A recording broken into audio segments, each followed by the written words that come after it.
As recently as 30 days ago, the financial markets were hanging on to the hope of 3 rate cuts in 2024 starting in June, with a 0% chance that there'd be no rate cuts this year. Today, as we absorb soaring employer costs, a lack of progress in fighting inflation, and a resilient economy, projections for Fed rate cuts have become, well, less hopeful. In fact, today there's a 20% probability that no rate cuts will happen in 2024 at all. Now, I never win in Las Vegas, and I certainly wouldn't win the guess when the Fed will start cutting rates game, but I do read a lot, and I watch the data. Today, the data is less clear and often contradictory. But one thing is clear. Powell's statement that there has been a lack of further progress towards the committee's 2% inflation objective seems like an understatement. Since October 2022, month-over-month inflation has been rising, increasing from a low 0.1% to a heightened 0.4% as of March 2024. Annual inflation per the Consumer Price Index hit 3.5%.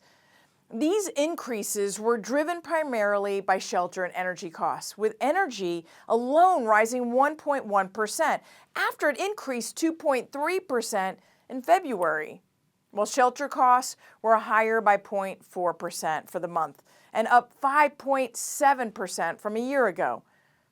Core inflation, which strips out volatile food and energy, remains stuck at 3.8%. Showing no progress at all as inflation stays firmly in the high 3% range.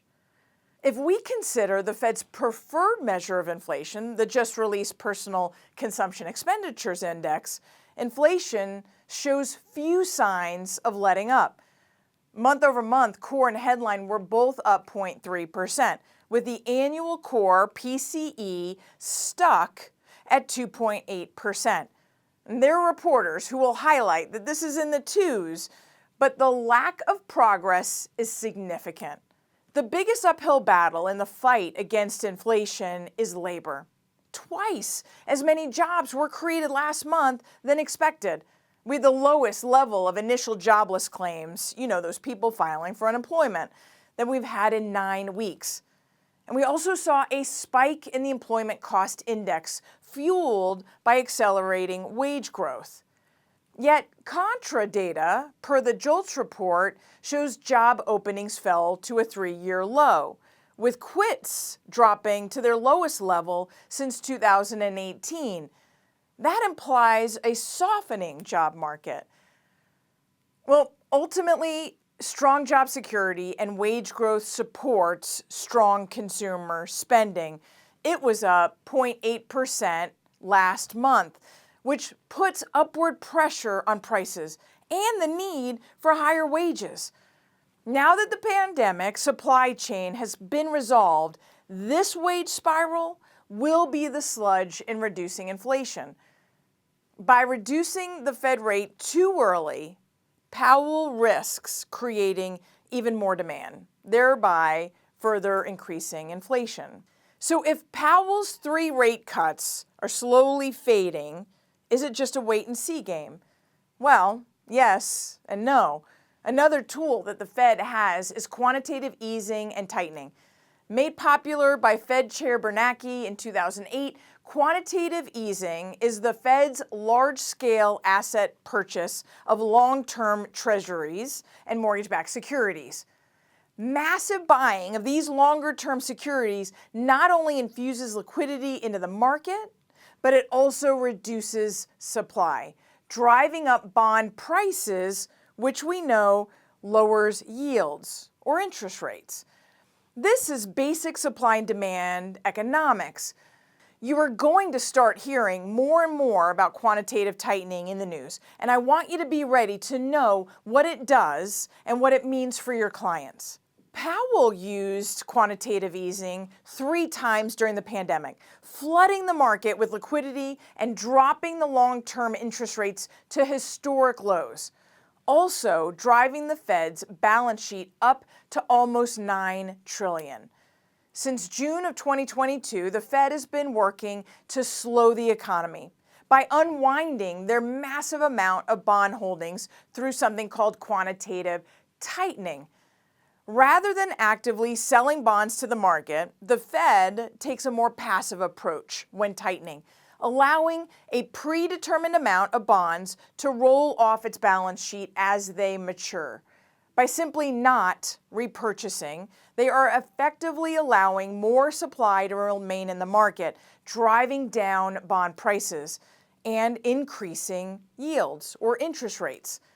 They started the process last June by letting $47.5 billion worth of assets roll off the balance sheet every month for 3 months. Then they stepped it up in September to $95 billion, $60 billion of which was allotted to treasuries and $35 billion in mortgage-backed securities. Now, this hasn't been the only reason mortgage rates have been higher since then, but it does play a significant role. While everyone is talking about the Fed rate, I'm starting to watch what's happening with quantitative tightening. Powell has kept the federal funds rate at 5.25 to 5.5 during the May FOMC statement. Additionally, he announced beginning in June, the committee will slow the pace of quantitative tightening, or runoff, by reducing the monthly redemption cap from $60 billion a month to $25 billion, i.e. the Fed is allowing $35 billion more in purchases every month. This reduction in quantitative tightening will help the bond market and slowly lower the 10-year Treasury and mortgage rates, despite the Fed rate staying higher for longer. While I'm not ready to say rates are coming down yet, quantitative tightening, as well as the premium risk spread between the 10-year Treasury and the 30-year fixed mortgage rate, will have more of an impact on dropping mortgage rates than the Fed rate. As a side note, Powell kept the mortgage-backed securities cap at $35 billion, reinvesting any principal payments in excess of that cap. This is somewhat meaningless given the current slump in home sales and mortgage originations. Speaking of home sales, the 30-year fixed mortgage rate hit a 7.5% high 3 times during the month of April. It's no surprise then that mortgage purchase applications remain historically low throughout the month, only beaten by lower mortgage application data in October 2023 when the rates hit 8%. Yet, DMAR's 11 counties just set another record for the average closed home price at $727,700. Now, I thought high rates were supposed to lower prices. Inventory also saw huge gains this month. Nationally, inventory is up 32% from last year and 90% from 2022. Here in Denver, we're up 51% year over year and up 118% from 2022. With more sellers than buyers, one could predict a decline in home prices in the near future. Or, given our drop in median days in the NMLS from 11 to 8 and the increase in pendings month over month by 8%, one could also predict more sales are coming, especially since sellers are buyers. Personally, I'm seeing more committed buyers using today's higher interest rates to negotiate their opportunity to get into the market and stop waiting or regretting what they might have missed, and instead run towards building multi-generational wealth. Well, that's a wrap for this month's market update. See you next month. Nicole Rueth with the Rueth Team and DMAR's Market Trends Committee.